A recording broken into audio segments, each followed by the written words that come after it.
Hello po sa inyong lahat mga ka-crypto. Ako po si Pinoy Crypto Trader at sa video na ito ay atin pong pag-uusapan ang tungkol dito kay Cardano. Yan, sabi rito ay Cardano Price History Hints at Potential 43.5% Surge in November.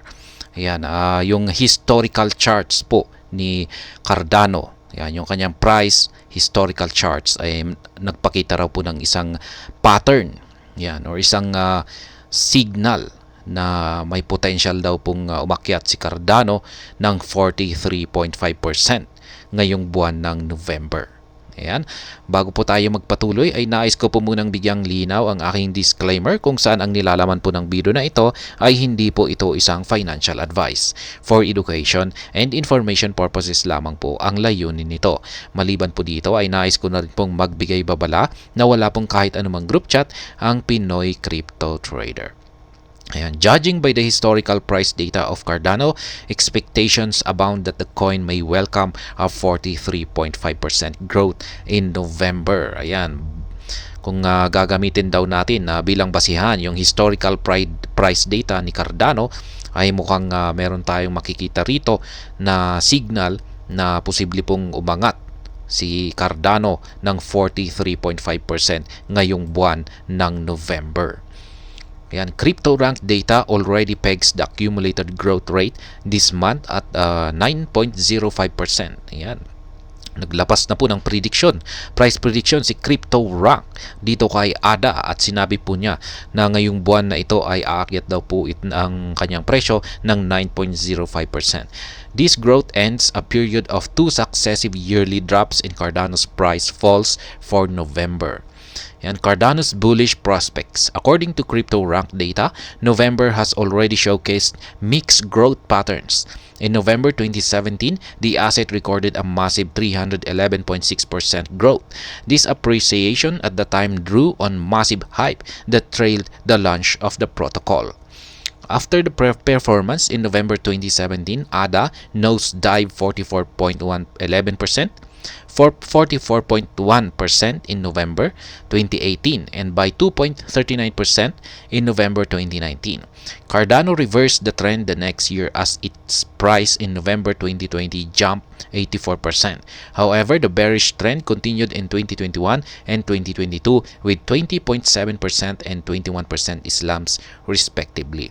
Yan po yung mga naging price action ni Cardano nitong mga nakalipas na mga taon.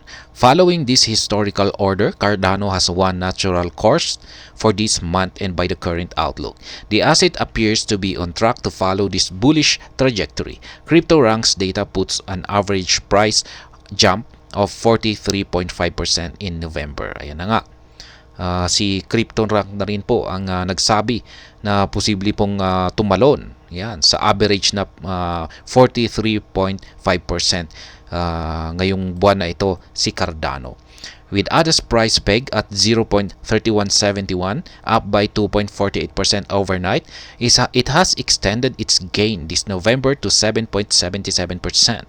With the November 2020 growth less than half of that recorded 2017, a projection of a 40% growth by the end of this month seems logical. Cardano metrics are pointing towards a potential rally as reported earlier by the Crypto Basic. The Cardano whale address count and daily active addresses have soared to their highest level in the past 2 weeks.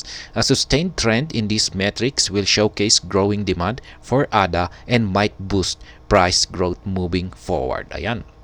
Kung magpapatuloy lamang daw po ang trend na ito, ay ayan, magpapakita po ito ng pagtaas ng demand dito kay Cardano at ito po yung magtutulak or magpapaangat sa kanyang presyo para umakyat. Ayan, Cardano fundamentals to bolster growth. Cardano started this year on a bullish note with innovative product launches to serve its community. Ayan, naglabas po sila. Yung umpisa po sa nag-umpisa po ang yan sa taong ito, yung umpisa ng taong ito ay nag-introduce na po ng mga innovative products si Cardano para sa kanyang community. With Mithril going live on the mainnet earlier in the year alongside the Cardano Lace wallet, ADA has solid fundamentals to hinge its growth on. Ayan. Input-output global. Cardano's parent company has teased plans for a new stable venture. For this, the startup has appointed Sean Ford and David Markley as CEO and COO with innovations expected from the team soon. Ayan. Meron na rin silang mga, nagpapakita po sila ng kanilang plano para sa isang new stablecoin venture. Kaya, ayan. Sa mga nag-hold po dyan ng ADA or Cardano, ayan. Naglabas po si CryptoRank ng kanyang price prediction dito na posible raw pong magkaroon ng 43.5% na surge si Cardano ngayong buwan na ito, ngayong mismong buwan ng November. At ayan, bago po tayo magpatuloy ay nais ko ayan, hanggang dito na lamang po pala tayo sa video na ito. Sana po ay inyong nagustuhan ang aking paliwanag dito. Kung inyo po itong nagustuhan ay pakiclick lamang po ang like button nito. Para naman po sa mga bago lamang dito, kayo po ay aking inaanyayahan para mag-subscribe. Pakiclick na rin po ang bell icon nito dahil ito po ang siyang magsisilbing notification nito sa mga bago kong videos na akin pong ina-upload sa aking YouTube channel na ito. Marami pong salamat sa panonood. Ingat po tayo lagi at God bless po sa ating lahat.